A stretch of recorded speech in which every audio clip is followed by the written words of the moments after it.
Otep à tous les amis. J'ai encore écouté cette Algérienne là, Linda Lawawi.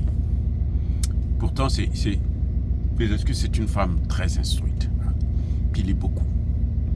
Mais mon Dieu, c'est-à-dire que quand il s'agit de l'Algérie, elle perd complètement toute sa lucidité, toute son objectivité. Et qu'elle ne raisonne plus. Le sujet sur For You Media, c'était la montée en puissance de l'armée malienne. Madame va dire avec ironie, en souriant, oh, on parle de montée en puissance, mais il n'y a pas de puissance, et la puissance n'y est pas. Alors, qu'est-ce que ça veut dire monter en puissance? Ça, c'est très important. Quand on parle de monter en puissance, ça veut dire que on est passé du point A au point B, du point B au point C. Ça ne veut pas dire qu'on est la première puissance du monde. Non, non. C'est pas ça la montée en puissance. La montée en puissance, c'est une évolution qualitative et quantitative dans un domaine précis, notamment celui de l'armée actuellement du Mali des Fama. Lorsque le colonel Abdoulaye Maïga dit à la tribune des Nations Unies que la montée en puissance de l'armée malienne est une réalité, mais il n'est pas en train de rigoler, il dit la vérité. Parce que nous savons d'où vient cette armée. Nous savons comment cette armée, qu'est-ce que cette armée était. Elle nous passe toute une litanie des chiffres. Bon, on ne fabrique pas des armes, on ne fabrique pas des munitions, on n'a pas de satellites, on n'a pas de ceci. Donc ce n'est pas une montée en puissance. En quelque sorte, c'est ce qu'elle voulait dire. Ce n'est pas une montée en puissance. C'est une armée rudimentaire. Non, c'est faux. Il y a des armées qui n'arrivent pas à faire ce que fait l'armée malienne.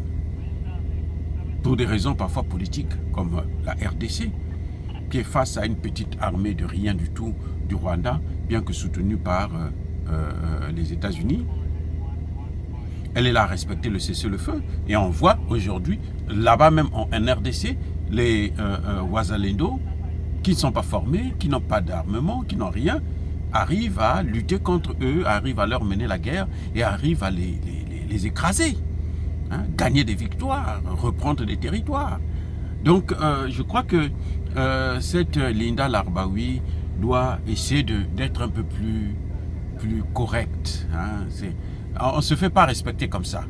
C'est pas parce que le Mali négocie avec les Émirats Arabes Unis, avec l'Arabie Saoudite, travaille avec eux dans plusieurs domaines, que forcément, elle doit trouver que le Mali, ce n'est pas un pays normal, les dirigeants sont faux.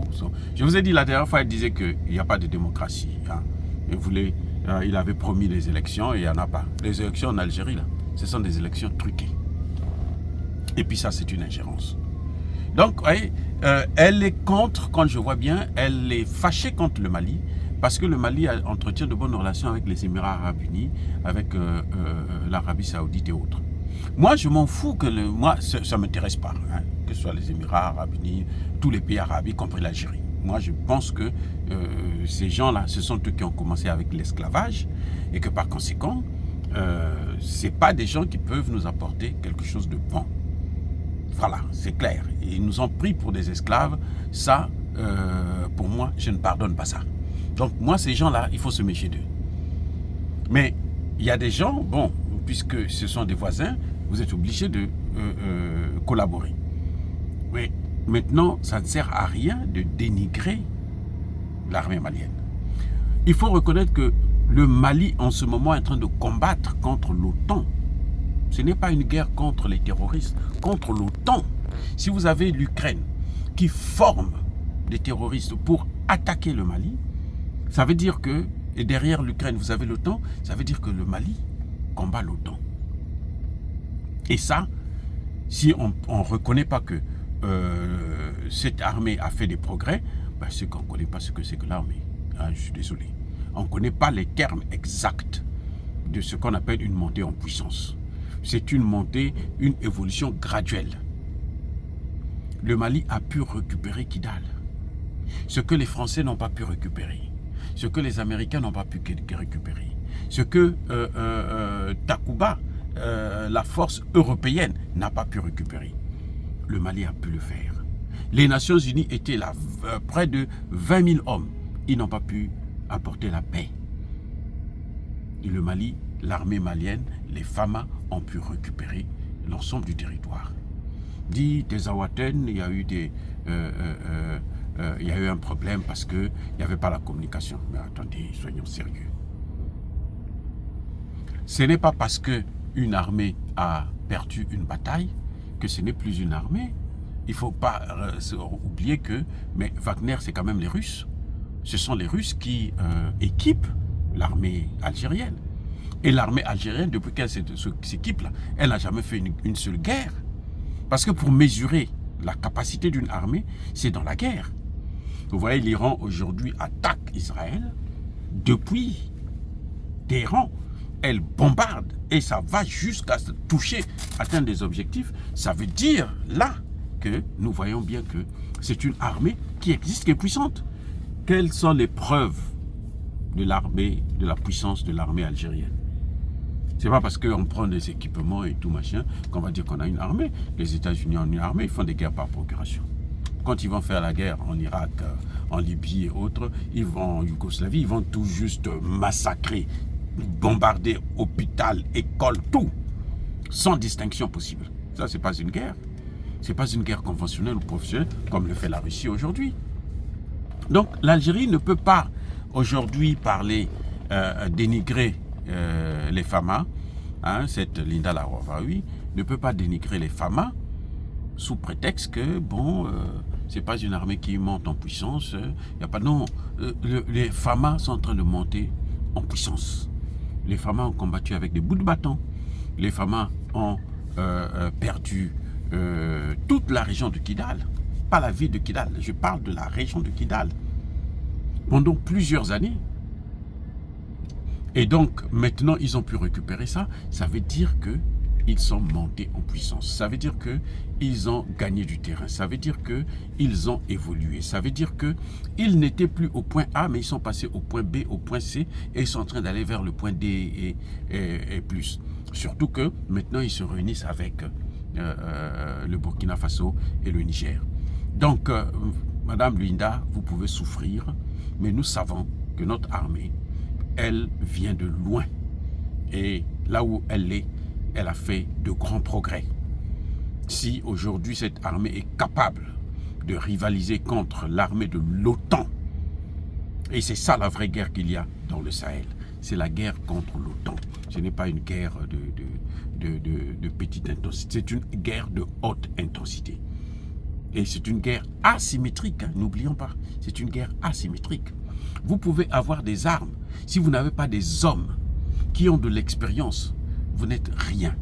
L'Ukraine a toutes les armes actuellement. Ils ont des F-16, ils ont des missiles patriotes, ils ont des grands systèmes de défense, mais ils n'ont pas d'hommes. Ils n'ont pas d'hommes expérimentés. On voit le chaos que ça donne. Alors qu'on a vu, par exemple, la ville qui vient de tomber, Vuhledar, qui vient de tomber, était tenue par la 72e brigade, qui est l'une des meilleures de l'Ukraine. Elle a tenu ça pendant plusieurs années, jusqu'à ce que Zelensky décide de détruire cette armée, de prendre une partie de ses hommes pour envoyer à Koursk, ainsi de suite. Donc, mais l'Algérie, elle, ne fait pas la guerre. Elle accumule les armes, mais elle ne fait pas la guerre. Elle veut s'entraîner peut-être avec le Mali, mais elle n'aura pas ça parce que les Maliens n'ont pas besoin de ça. Nous n'avons pas besoin d'une guerre.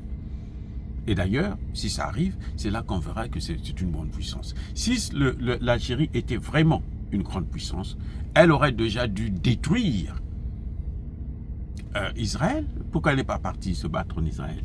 C'est l'Iran qui a répondu.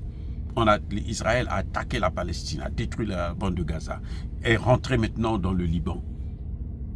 C'est l'Iran qui est intervenu. On n'a pas vu l'Algérie dire, bon, moi, je vais envoyer, je vais attaquer parce que ce sont mes frères arabes, il ne faut pas qu'on les touche. Vous voyez? Donc, elle ne peut pas faire se vanter de l'Algérie face au Mali. Le Mali, de toutes les façons, n'est pas du tout en concurrence avec l'Algérie. Le Mali se bat pour sa souveraineté. L'Algérie, on sait ce qu'elle a fait par le passé, hein, le pillage du pétrole et du gaz malien. Et maintenant, elle n'a plus accès à ça. Si elle veut coopérer, elle va coopérer, mais ce n'est plus par la tricherie ou par le vol. Ah, bien-aimés frères et sœurs, encore une fois de plus, soyez bénis, abondamment bénis par le Dieu des Kémites et par nos ancêtres angélisés. Mais que tous ceux qui persécutent le continent africain le pillent et le déstabilisent, qu'ils soient noirs, blancs, chinois, arabes, juifs, indiens ou qui qu'ils soient punis, maudits, foudroyés, neutralisés, écrasés, effacés par le Dieu des Kémites et par nos ancêtres angélisés. Vive l'Afrique éternelle, j'ai dit, hey!